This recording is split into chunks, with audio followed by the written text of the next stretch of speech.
भाई और बहनों, अभी रिसेंटली मैं हाथरस में गया था, लेकिन आप जानते हैं कि वहाँ पे हमारे जो मौलिक अधिकार उसका उल्लंघन किया जा रहा है। लगातार 3 बार हाथरस में कवर करने के बावजूद वहाँ पे मीडिया के लोगों को या हम जैसे जर्नलिस्टों को वहाँ परमिशन नहीं मिल रही है। और जिस मुद्दे पे मैं आज बात करने वाला हूँ वो है फ्रीडम टू स्पीच कॉम्प्रोमाइज्ड।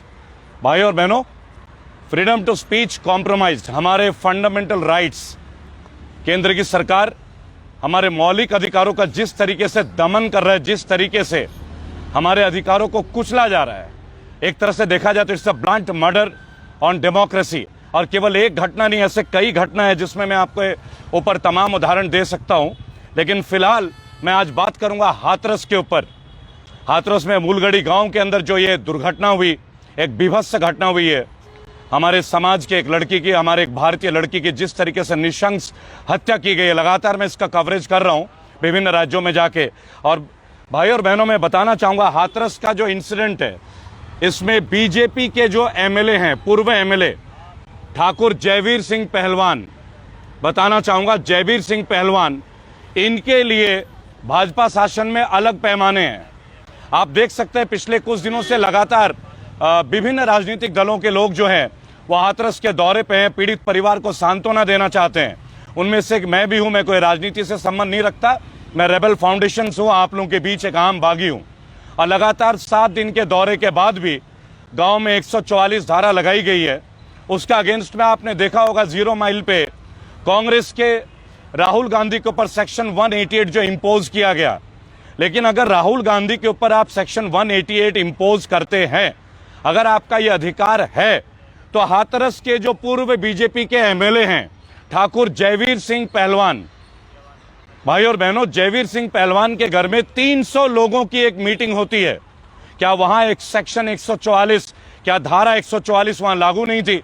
अगर मीडिया के लोगों को आप परमिशन नहीं देते हैं, विभिन्न राजनीतिक दलों के लोगों को आप परमिशन नहीं देते हैं, तो वहां पे आप किस तरीके से जयवीर सिंह पहलवान को 300 लोगों के बीच ये कॉमन मीटिंग करने देते, जिसकी वीडियो आप तमाम चैनलों पे देख सकते हैं।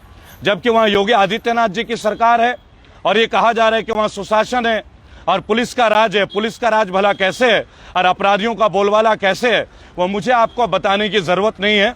मेरे तमाम वीडियो में आप देखते हैं पत्रकारों की हत्या। अभी जो हाथरस में ये बीभत्स हत्याकांड हुआ है, बलात्कार हुआ हो या ना हुआ हो, यह शोध का विषय है। इसके लिए पुलिस है, सीबीआई है। लेकिन जो हत्या हुई है वो अत्यंत निशंस तौर पे हुई है। और अगर पीड़ित परिवार से मिलने के लिए आप मीडिया के लोगों को रोक रहे हैं, तो फिर ये रोक भाजपा के लोगों के लिए भी होनी चाहिए। क्या ये रोक जो है केवल आम लोगों के लिए है? भाई और बहनों, एक बात तो स्पष्ट हो गई है कि जहां भी भाजपा की सरकार नहीं है, वहां पे एक राजनीतिक उद्वेषणा का माहौल हो रहा है। मैं बताना चाहूंगा, अंग्रेजी में इसे पॉलिटिकल वेनेडेटा बोलते हैं, पॉलिटिकल वेनेडेटा। अब किस तरीके से मैं आपको बताऊंगा, जैसे मैंने अभी बताया कि जयवीर सिंह पहलवान, आप ये जो वीडियो देख रहे हैं अतिशीघ्र लगभग 100 से 150 चैनलों में प्रसारित हो जाएगी। और विभिन्न, मैं धन्यवाद दूंगा तमाम यूट्यूब के चैनलों को जो हमारे इस मेहनत को, हमारी वीडियो को अपने अपने चैनल के माध्यम से आप लोगों में प्रदर्शित करते हैं, हमारी भावनाओं को आप रिप्रेजेंट करते हैं। एक रेबल होना हम सब के लिए एक दुर्भाग्यपूर्ण घटना नहीं है, बल्कि वक्त की जरूरत बन गई है। एक पॉलिटिकल वेनेडेटा मैं बताना चाहूंगा आपको, भाई और बहनों, पॉलिटिकल वेनेडेटा।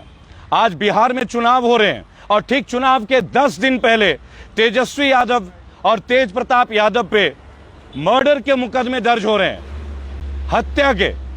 आप समय देखिए, टाइमिंग देखिए।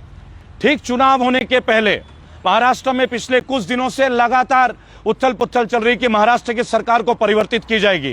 कभी आदित्य ठाकरे का नाम रखा गया सुशांत सिंह राजपूत मर्डर केस में या आत्महत्या केस में। ये क्या है, ये तो खैर सीबीआई के शोध में आएगा। लेकिन कल आप लोगों की जानकारी के लिए, आप में से सभी सजग लोग हैं, आप देख रहे हैं कि एम्स की जो रिपोर्ट आई है, एम्स की जो रिपोर्ट आई है उसमें सुशांत सिंह राजपूत केस में सुसाइड को रूल आउट, मर्डर को रूल आउट कर दिया गया है और सुसाइड को प्रदर्शित किया गया है। अब एम्स एक ऐसी संस्था है जो किसी की बपौती नहीं है, कोई राजनीतिक दल की संस्था नहीं है। एम्स लाइव चल रहा है। अभी बताना चाहूंगा भाई और बहनों, कल एम्स की रिपोर्ट थी और आप लगातार देख रहे हैं कोई ना कोई पॉलिटिकल वेनेडेटा महाराष्ट्र में, इससे पहले राजस्थान में, चाहे सचिन पायलट को जिस तरीके से डिसबैलेंस किया गया, और इसके जस्ट अभी बिहार में आप देख सकते हैं शक्ति मलिक जिनकी हत्या होती है और बंदूकधारी हथियारों से लैस होकर आते हैं, और शक्ति मलिक का जो घर है वो विभिन्न सरकारी अफसरों के दीवार सुपरिटेंडेंट ऑफ पुलिस के दीवार से लगी हुई है। यानी जो व्यक्ति पुलिस के सबसे बड़े महकमे के अधिकारी के घर के पास रहता हो, पुलिस मुख्यालय के पास रहता हो, वहां हत्या होती है भाई और बहनों। तो वहां बिहार में सुशासन है, नीतीश जी एंड बीजेपी के अलायंस है, एनडीए की सरकार है, और उसके बावजूद शक्ति मलिक की हत्या होती है। उस हत्या के बारे में कोई नहीं पता चलता, लेकिन 24 घंटे के अंदर पॉलिटिकल वेनेडेटा, राजनीतिक षड्यंत्र, तेजस्वी यादव और तेज प्रताप यादव के खिलाफ 302 मर्डर का मुकदमा दर्ज कराने का प्रयास, यानी फिर से एक स्टेट का इलेक्शन डिसबैलेंस। मैं हाथरस गया हुआ था भाई और बहनों, रेबल फाउंडेशन की ओर से मेरे साथ रेबल के 12 प्रतिनिधि थे। जब मुझे वहां के लोगों ने बोला कि केवल 7 ही लोग वहां आ सकते हैं, तो मैंने उसका भी पूरा किया, क्योंकि as a journalist, as a media personality होने के नाते मैं इस चीज को पालन करता हूं। लेकिन आप मुझे ये बता दें कि हाथरस में जयवीर पहलवान 300 लोगों को लेके एक मीटिंग करते हैं, तो योगी आदित्यनाथ जी चुप क्यों बैठे हैं? वहां पे अलीगढ़ का, हाथरस का जो ये लोकल एडमिनिस्ट्रेशन है, डीएम साहब की आंखें क्यों नहीं खुली अब तक? आपने सस्पेंशन किया डीएम साहब का, एसपी साहब का, 7 पुलिस कर्मचारियों का, लेकिन वो शव को जला देना अपने परिवार के विरुद्ध, परिवार के मर्जी के खिलाफ, क्या इसके ऊपर आपराधिक मुकदमा आपने दर्ज किया है? भाई और बहनों, आज हम एक बात देख सकते हैं कि एक विभीषिका है कि अगर आप तेजस्वी प्रकरण को देखें, तेजस्वी यादव का जो प्रकरण है फिलहाल आज की डेट में, आपको पता है बिहार में नवंबर 10 के पहले चुनाव कंप्लीट हो जाएंगे, और ठीक चुनाव के ऐन वक्त पे आरजेडी के 2 बड़े नेताओं को मर्डर के केस में लालू प्रसाद यादव के 2 पुत्र तेजस्वी एवं तेज प्रताप, दोनों के ऊपर आपराधिक मुकदमा दर्ज किया जा रहा है। और सबसे बड़ी बात अगर आप देखें कि जुडिशियरी को कॉम्प्रोमाइज किया जा रहा है, जुडिशियरी इज बीइंग कॉम्प्रोमाइज्ड। माननीय सुप्रीम कोर्ट की कल की एक डिसीजन थी कि शाहीन बाग की तरह घटना आप अनिश्चितकालीन नहीं कर सकते, लेकिन जब लोगों ने माननीय सुप्रीम कोर्ट से रिक्वेस्ट किया था कि आप इस मैटर में इंटरफेयर करें, तो माननीय सुप्रीम कोर्ट ने मना कर दिया था। भाई और बहनों, मैं ऑन रिकॉर्ड इस बात से आपसे कह रहा हूं, क्योंकि मैं एक जर्नलिस्ट हूं और लॉ प्रोफाइल से हूं, और मैं आपको पुनः बताना चाहूंगा कि शाहीन बाग जो प्रकरण हुआ था एनआरसी और सीए का अगेंस्ट, लोगों ने पहले सुप्रीम कोर्ट का दरवाजा खटखटाया था, पर तब माननीय सुप्रीम कोर्ट ने मना कर दिया। लेकिन जब केंद्र सरकार ने अपना हल्फनामा दाखिल किया, तो कल सुप्रीम कोर्ट से ऑर्डर आया कि इस तरीके के लिए हम नहीं अलाउ करेंगे, और लोकल पुलिस एडमिनिस्ट्रेशन अदालत का रास्ता ना देखें। एक तरह से लाखों लोगों की जो भय होने का कारण है, आज जुडिशियरी को भी कॉम्प्रोमाइज किया जा रहा है। जस्टिस लोया प्रकरण आप लोग भूले नहीं होंगे, वो मृत्यु थी, अकाल मृत्यु थी या हत्या थी, बहुत सारे ऐसे मामले हैं, लेकिन उस मामले पे आज तक कोई प्रॉपर सुनवाई नहीं होती। संजीव भट्ट जी का कैंपेन मैं कर रहा हूं, फ्री संजीव भट्ट, देश के एक वीर आईपीएस ऑफिसर जो गोधरा कांड में मोदी सरकार के खिलाफ एकमात्र गवाह है। आज सलाखों के पीछे पिछले 2 साल से भी ज्यादा वक्त पे उनकी तारीखों में सुनवाई नहीं होती, तो मैं क्या कह सकता हूं, आप क्या कहेंगे? Judiciary is being compromised. और भाई और बहनों, बिहार के ऊपर एक बात और मैं आपको बताना चाहूंगा, इलेक्शन का दौर है, नीतीश जी की सरकार है, बीजेपी की सरकार है, और वहां पे डीजीपी गुप्तेश्वर पांडे, मैं नाम लेके आपको बोल रहा हूं, डीजीपी गुप्तेश्वर पांडे ऐन वक्त पे अपने पद से रिजाइन करते हैं और जेडीयू की सदस्यता लेते हैं। मीडिया के साथी होने के नाते यह मेरा कर्तव्य है कि मैं ये जानकारी सभी प्रणाली को दूं। चूंकि I am a journalist, I am a part of Indian media fraternity, ये मेरा कर्तव्य आप लोगों को बताने का कि बिहार के डीजीपी गुप्तेश्वर पांडे, इस वक्त जब बिहार में लगातार शक्ति मलिक जैसे लोगों की हत्या होती है, उस वक्त बिहार के फॉर्मर डीजीपी रिजाइन करते हैं, अपने पद से सेवानिवृत्त होते हैं और जनता दल यूनाइटेड जेडीयू की प्राथमिकता की सदस्यता लेते हैं और फिर अपने लिए टिकट मांगते हैं। क्या अब हमें समझ में नहीं आता कि बीजेपी की सरकार में, बीजेपी की केंद्र की सरकार में हो, चाहे राष्ट्रीय सरकार में हो, चाहे प्रदेश की सरकार में हो, पुलिस महकमे का एक इतना बड़ा अधिकारी वो स्वयं अपने पद से सेवानिवृत्त होकर राजनीति ज्वाइन करता है, और वो भी रूलिंग पार्टी के साथ।